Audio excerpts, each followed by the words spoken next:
Hello and welcome back to Cooking the Books with me, Gilly Smith, the podcast which takes us through 4 food moments from the books of our favourite food writers. It's about all of life through the prism of food. And this week I'm with award-winning writer Angela Clutton to talk about seasoning. Feeling the arc of the seasons. It is sort of what this food means to me. It is connecting with how you feel about yourself, how you feel about the way you want to eat, how you feel about the arc of the year.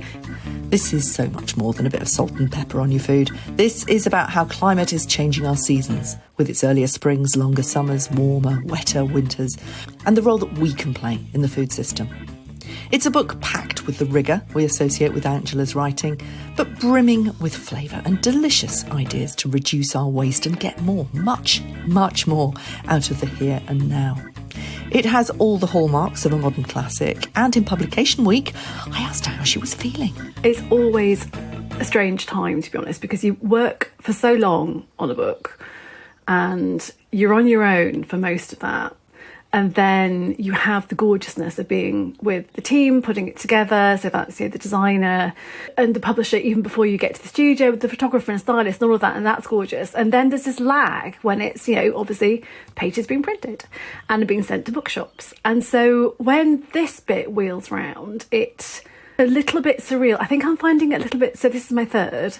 I think I'm finding it ever so slightly less surreal than with the other two, but it's exciting. It's madly nerve-wracking because I love it. And you just want everyone else to love it. I've followed your journey. I've just been listening back to an interview that we did. I think it was just after the Vinegar Cupboard came out. But I was also there to witness your win for the 2018 Jane Grigson Trust Awards. And we're coming up to Jane Grigson time again. And I'm looking at the contenders now. And it's, back then you were talking about that process. You were talking about giving birth. I don't have kids, Gilly. Maybe that's it. My books are my kids. Maybe that's You did actually say that. I haven't got kids. I've no idea what it's really like, but it feels like that. But the point is that there's this big pregnancy. There's this gestation period. And that's what you're talking about. And that's where a lot of the creativity comes from. And then there's a birth. And it's out there. And, you do nurture a child, but you don't necessarily nurture a book. It is up to everyone else now to do what they will with it. Going back to the Vinegar Cupboard, for example, and that, first experience of gestation, compare that with what happened to the book. What was the process that you can take into seasoning? Well, you do your first. You don't really know which way is up.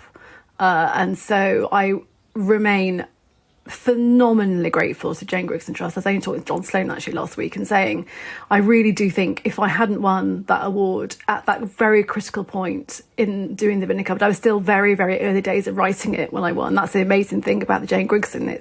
It's to help people on their way before the book's even out there. And I am not sure I would have gone on to have had any kind of food writing career if I had won it. And I mean that very, very sincerely. And so the more you do, obviously, the more confident you get about doing it and the more certain you are about the direction you want your work to be in. I mean, certainly for seasoning, I felt very, very strongly about the book I wanted to make. And I was quite determined to only make it with a publisher who got it, who really, really wanted to make the same book with me. Because, you've seen it. It's a big book. There's a lot in there. There's a lot that we're trying to achieve. And obviously, we all make compromises, and creative compromises are a part of the process. And I'm not arrogant enough to not think that is part of the deal.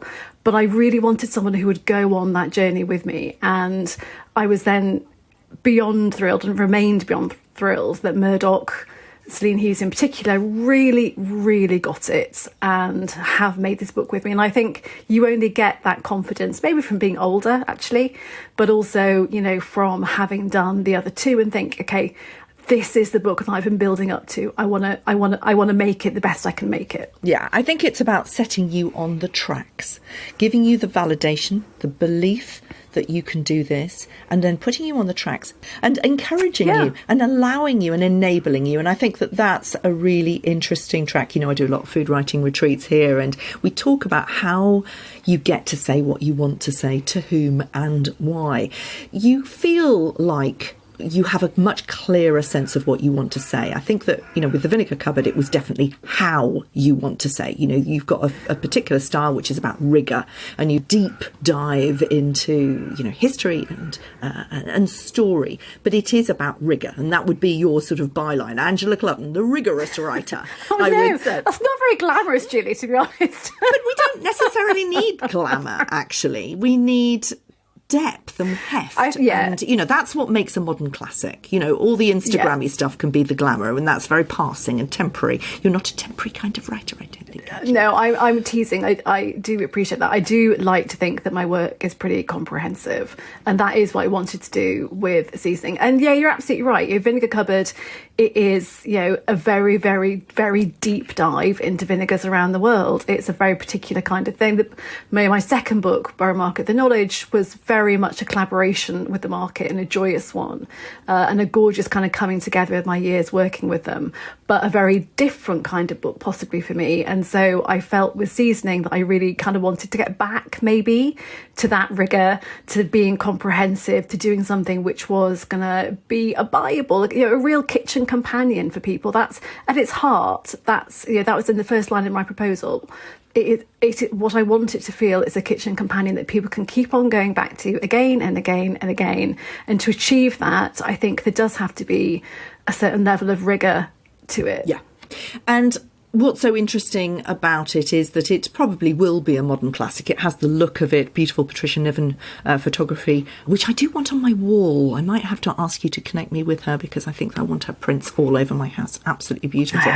But it is called Seasoning, and it is about seasons. And we are at a very critical time in food, looking at the whole of the food system, but particularly at a time of climate change. You have taken that on, not in a heavy-handed way. You use the word sustainability a lot, but what do you want to say to whom and why about climate change? I really appreciate you picking it up like that, Gilly, because I didn't want to make it feel like an issues book. I wanted it to be a cookbook, and I wanted it to be a cookbook that was filled with joy, and the joy comes from embracing the seasons.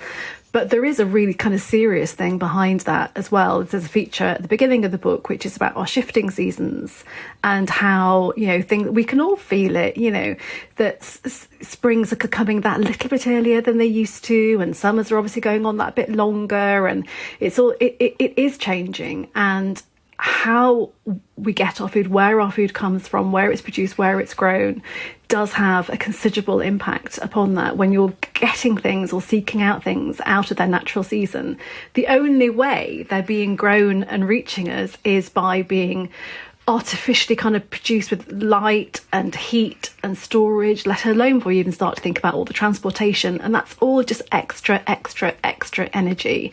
I have a quote in the book about the produce with the lowest greenhouse gas emissions is very simply what's grown in season and locally. And when you think about it like that, it's like this dead simple. It's nothing hard about it, except maybe the hard bit is really kind of being comfortable and excited and perpetually inspired by what's around in its season. And that's the answer I'm trying to give. So it's in no sense a finger wag at anybody.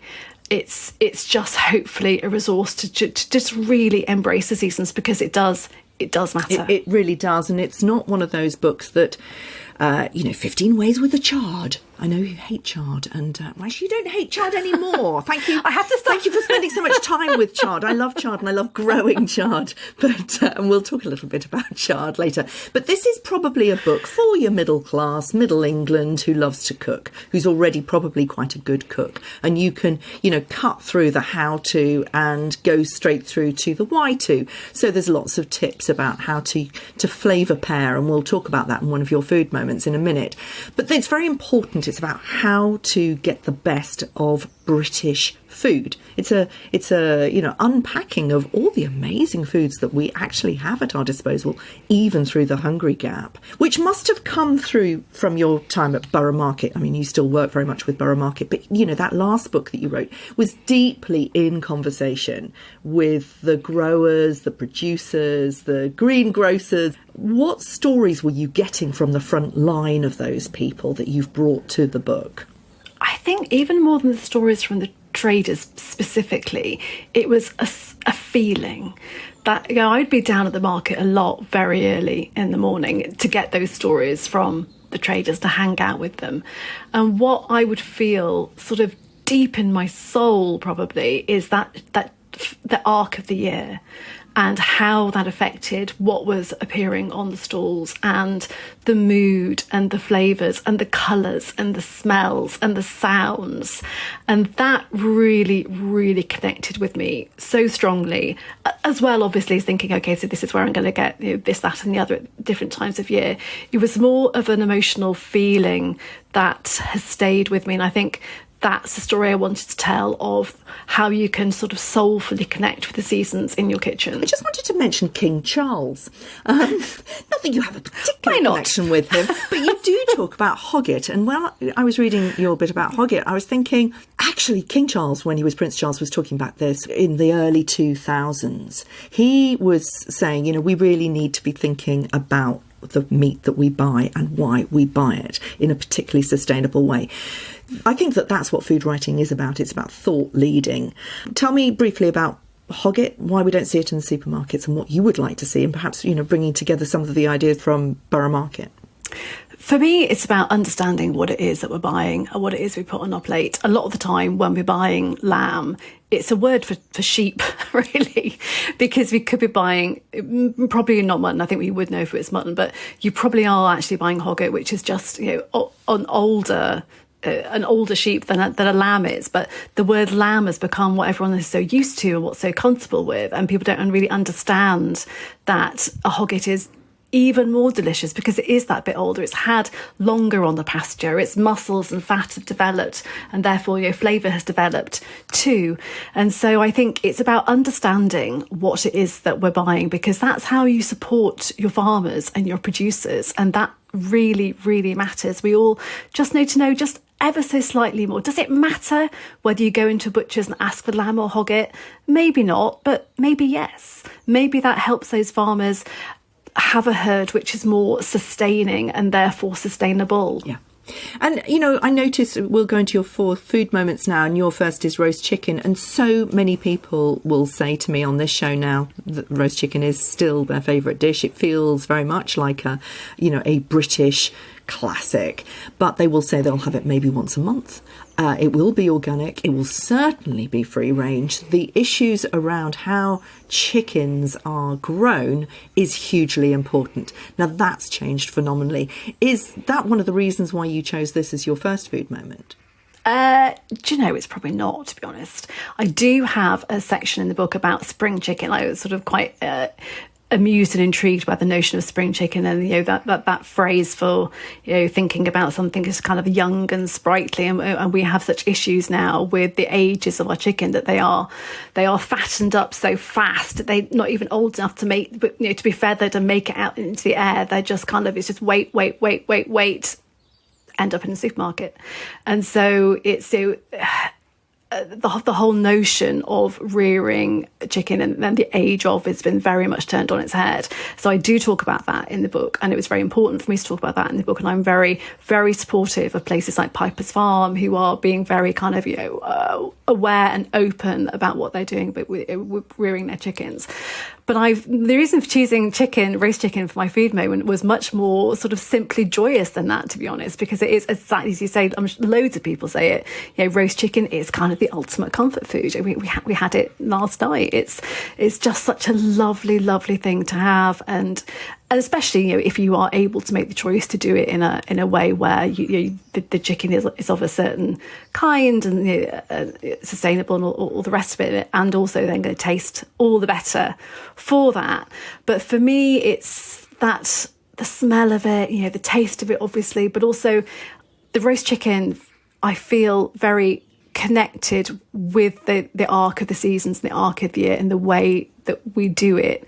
The recipe that we have in the book is for the roast chicken with asparagus and purple sprouting broccoli. So early spring vegetables. And what I do with the chicken is I cover it with lots of oil and salt and pheno sherry, which I think is a thing that makes chicken skin just like absolutely sensational. So all of that becomes the cooking juices. And then when you take the chicken out to rest it, you've got all this gorgeousness in the bottom of the tin. And I don't really tend to make it into gravy. What I do is use it to cook the vegetables. So then I toss the asparagus and the purple sprouting broccoli in with the chicken juices. So they take on the chicken flavour, the olive oil, the pheno, the salt, all the rest of it, and all the herbs and things that have been stuffed inside the bird too. And it creates a gorgeous through line of flavour because those juices are umami laden gold, really. And so I love that recipe in the book because I do that a lot and it's absolutely divine. But I love it also because that core idea runs right through the year. And so I just switch up what I toss into those juices depending on what's in season. So in the summer, it would be peppers or courgettes, or, take the juices out into a pan and do broad beans or something with them. In the autumn, I do it with fennel, maybe even some chunks of fig, some leeks. In winter, you do it lots of greens and you cook them longer so they become nice and crispy, and everything takes on this flavour of the chicken. And it's the feeling, the arc of the seasons is something. I feel like I'll keep using the word soulful, but I think it is sort of what this food means to me. It is connecting with how you feel about yourself, how you feel about the way you want to eat, how you feel about the arc of the year. And this is such a simple idea. Roast a chicken, use the juices to cook your veg. Could not be simpler, but there's something very grounding about it. Yeah, I call it gubbins. I need to find a new word, don't you? No, I think gubbins will do. It's a treasure of a word. It's perfect. No, you're absolutely right. That food movement illustrates exactly what the book is about. I mean, we're just about to emerge into spring, and I do want asparagus now. I don't want those heavy Cavolo Neros anymore. I've been eating them all winter. I'm ready to breathe again and to have different colours on the plate. But that's the danger, Gilly. And I'm sure you are holding your nerve and not going for the asparagus yet. I have confidence in you. But I think that what you're describing is what a lot of us feel. And that's why we chase on to the next thing too early. And that creates a problem because the pressure put on the farmers and therefore the land to get those new season things to us as quickly as possible is part of the problem.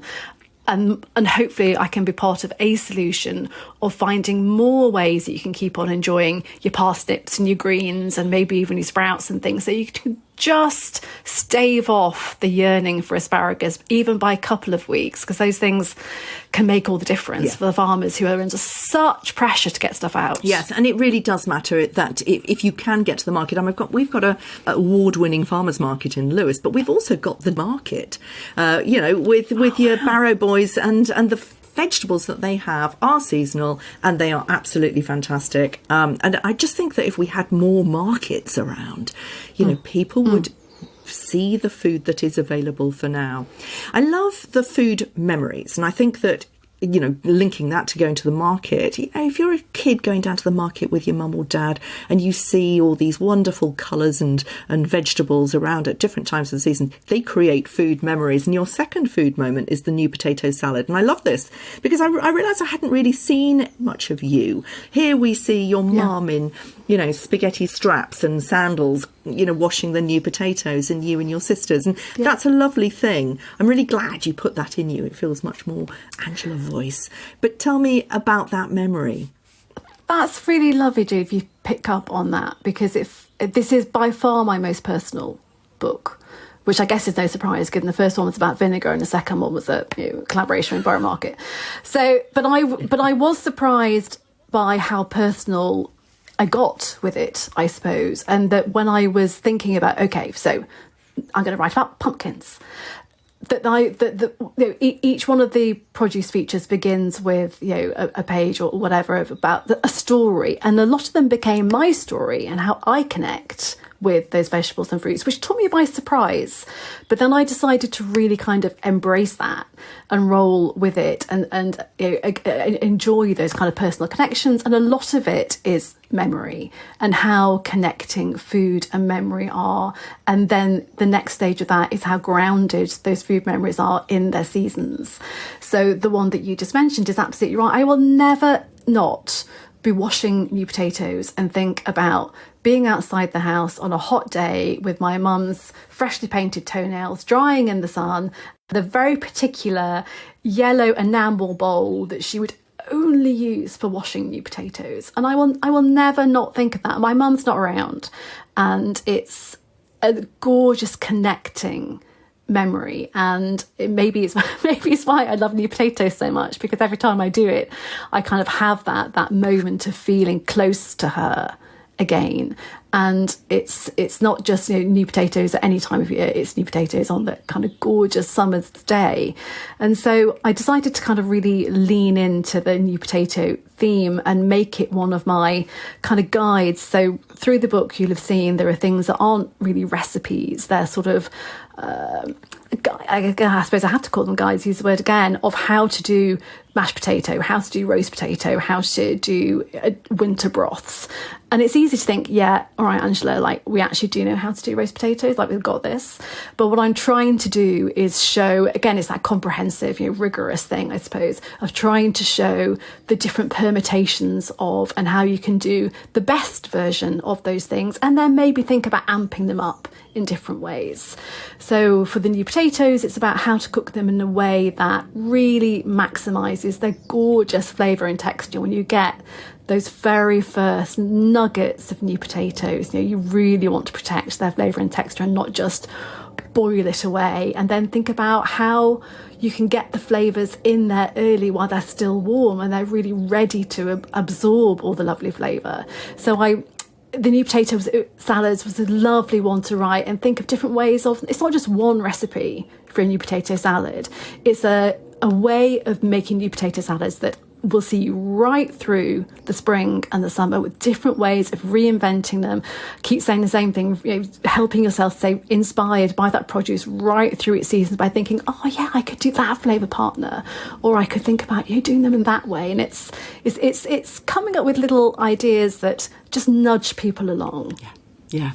Missing it when it's gone is another theme. I love this. This is probably the essence of thinking about cooking with the seasons. We have lost the idea of missing it when it's gone. You open the book with, you talk about how society feels it's earned the right to eat what and when it likes. That is crushing. It's a food system that has absolutely numbed us to why we eat what we eat and the role of food in our lives, right the way through to food justice and climate change. Mackerel you use as an example in your third food moment, as an example of something that you love to miss it when it's gone. You only eat it at a certain time. Yeah. Why mackerel? Why mackerel? For the reasons you've just said, of it's only really around at a certain point. And so not only do I want to really enjoy it when it's around, I don't want to find a way to have it in my kitchen when it's not around, because that doesn't feel right. I think we are all familiar with the excitement that comes with the first asparagus, the first strawberries, the first peaches, the first pumpkins. And the looking forward is something which is really easy to kind of get your head around. But tedium, loss, boredom, they're all things which are kind of important bits of life too. And therefore, I think they're also really important bits of the way we feed ourselves. And I kind of like my last spears of asparagus when I'm dipping them in butter and I know that's it. I know that's it for another 10 months. That feels okay, because that, as I say, that's sort of, that arc of it, the arc of the seasons is the arc of life, which all sounds very deep and intense. And so I'll come back to mackerel, which is, it only flows around our waters at certain times of year. So, from late spring through the summer into early autumn is when mackerel is in our waters. We can get it other times of year, but it's not going to be, coming from our local British waters. And I think people are getting increasingly aware about the problems of salmon production and steering away from salmon. And again, I talk about it in the book about the problems there are in salmon farming.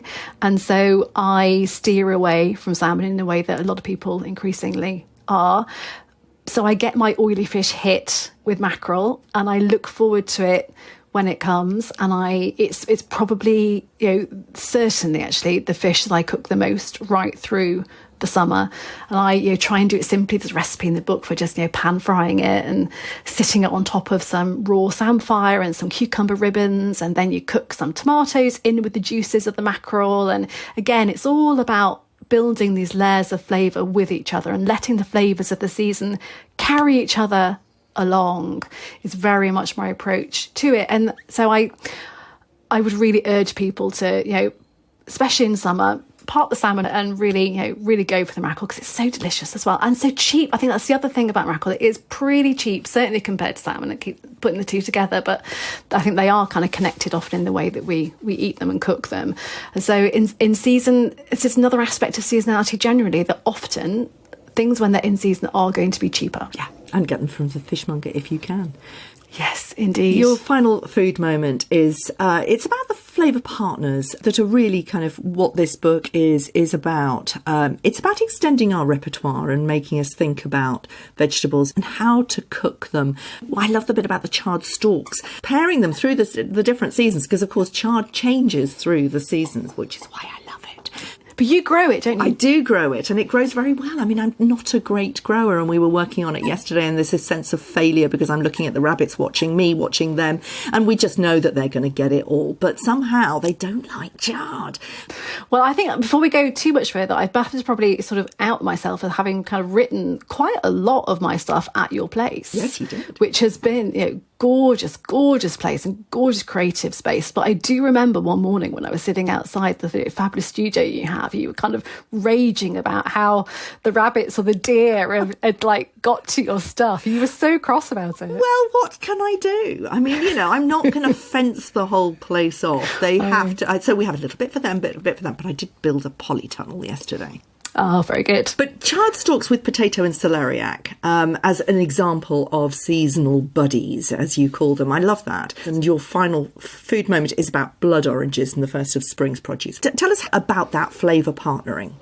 Yeah, so every profile, there are 50 vegetables and fruits through the book, through the seasons. And each of them comes with, as I already mentioned, this sort of little story about them. And then there's ways to shop, ways to store, different ways to use that cooking, not cooking, all kinds of stuff. And then the flavour partners, as you exactly say. And I think the flavour partners are one of the absolutely fundamental things in being inspired to find different ways to put things together. And one of the things that I feel most strongly in terms of the flavour partners is thinking about the ebb and flow of the seasons, and there aren't harsh cut-offs. You don't wake up one day and go, right, suddenly it's summer and I'm not going to even think about spring. That's not how it happens. There's a transition, and I think it's really gorgeous to embrace that transition of flavour in the food. And so pretty much every day at the moment, we're talking first week in March, pretty much every day for the last week or so, and probably for a little while yet, I am putting together the very first of the spring's purple sprouting broccoli with the very last of winter's blood oranges. And that feels very now in terms of where we are in terms of seasons. But, oh my goodness, it tastes good. And, Mother Nature is very, very, very clever at putting the flavours together and putting things together that go together. And that applies to the transitions as well.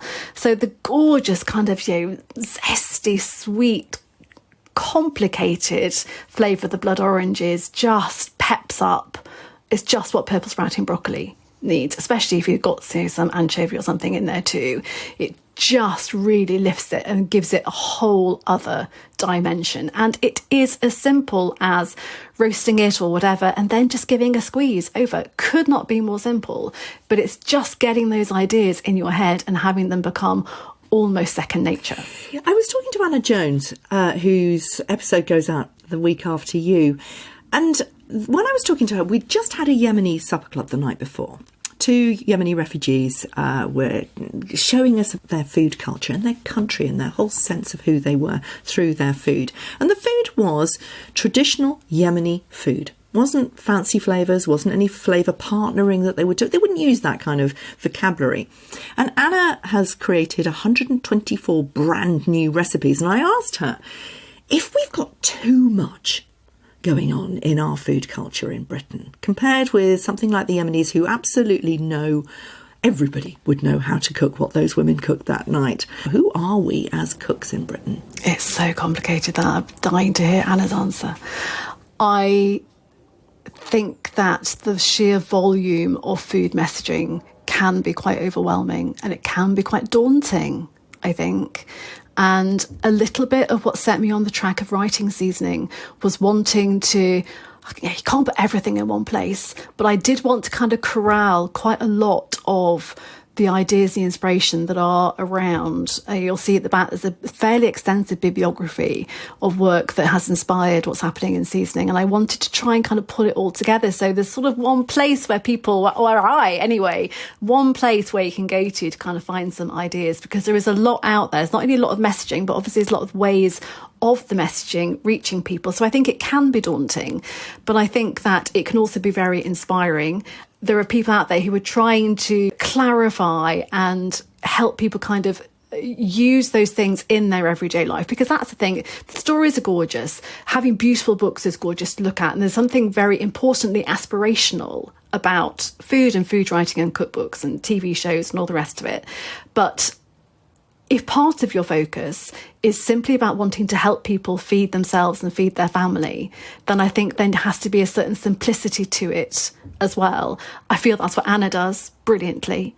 And it's something which I felt very part of the inspiration behind what I was trying to do with seasoning. You know, we were at the Delicious party last week. Karen Barnes, who was the editor of Delicious until last week for 14 years.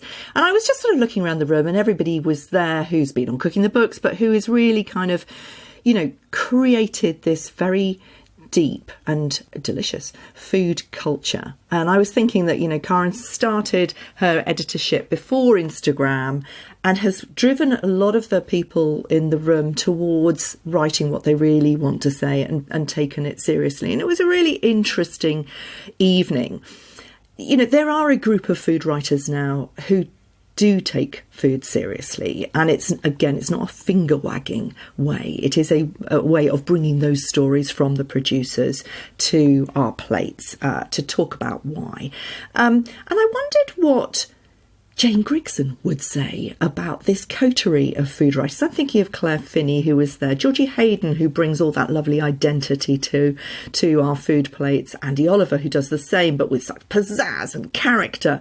Who else was there? Lorato, you know, brings Africana to us. So we're interested in flavour. And Felicity Cloak, of course, you know, who actually takes a snapshot in her hilarious books about Britain. I think that, you know, that giving a snapshot of now is a really important part of helping us to engage with the food under our nose, and that is very much what your book is all about. There's a lot of people taking food very seriously, and it's so beyond the Instagram. What do you think Jane Grigson would have said as holder of the award? I think she wished she was around now, to be honest, and I think she would still fit in. I think that's the joy of Jane Grigson's work, the longevity of it. I'd like to think she'd be proud of the generation of food writers that is around at the moment, but also I think her work would stand up tall still within that, as does George's, as does Lorato's, as does Claire's. Let's throw Jeremy Lee in there as the token bloke for a generation of food writers who Gil are Mellor's hopefully yeah Gil, of course, yes, and there are loads of them. I'm only teasing, but I think that, you know, there is a generation of food writers who are really, you know, getting their messages out there. They're very, very, very different. You know, one of the things I find so joyous about working in this industry is that people are very supportive and very collaborative, because broadly speaking, we're all doing something a little bit different. And so there is space to be made for new voices to come through and to be celebrated. And I think that is tremendous. And that is something which I think Jane Grigson would hugely value, because she had that as well. She was brought along by Elizabeth David, really, and given so much opportunity. And I like to think that we are a generation of food writers who are still giving opportunity. There's much more, we all know there's much more to be done to widen the voices who are coming through. You know, I think the class is a big one about, we don't have, enough depth of voices and that way kind of coming through. I know I sound like I'm kind of like middling than middle class, as you were just saying, but, I'm from Lancashire and I don't, we don't have enough Lancastrian voices, I would say enough northern voices coming through. So there's more to be done, but I think that we are supportive and collaborative and making space for each other in a way that has come, I think, from Jane Grigson. Thanks for listening. Do head to Extra Bites on my Substack to get a taste of some of Angela's flavour pairing recipes from seasoning. I'll see you next week.